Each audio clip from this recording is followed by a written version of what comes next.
jonga tegdi. Hamma qayerga o'qishga kirasan, o'zi kim bo'lmoqsan deb so'rab, charchatib yuborishdi. Men o'zim bilmasam, undan ko'ra keyingi yil topshirsammikin? Sen o'zingdansan? Bir yil umringni befoyda o'tkazib yuborasan. Instagramda o'tiraverib. Hozir imkoniyatlar vaqti-ku.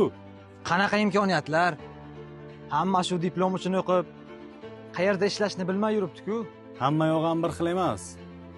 Osiyo xalqaro universiteti bundan farq qiladi. Siyosatshunoslik, xalqaro munosabatlar, marketing, menejment va yana o'nlab qiziqarli yo'nalishlarda o'qishing mumkin. Xorijda amaliyot hamda hamkorligi bor. Bu degani bilimlaring rostdan ham ishda kerak bo'ladigan hamda shu hamkorliklar orqali o'qishing, bitirishing bilan yo'nalishing bo'yicha ishlasang bo'ladi. Talaba hayotichi? Faqat darsmi? Yo'q, albatta.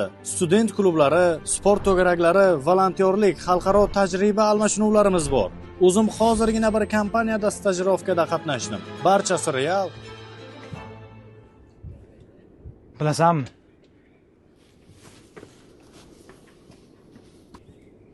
men noto'g'ri tanlov qo'yishdan qo'rqaman. Noto'g'ri tanlov qilishdan ko'ra hech qanday tanlov qilmaslik eng yomoni. Osiyo xalqaro universiteti menga yo'nalish berdi. Bu shunchaki universitet emas. Bu o'zingni topadigan joy. Endi ishonch hosil bo'ldi.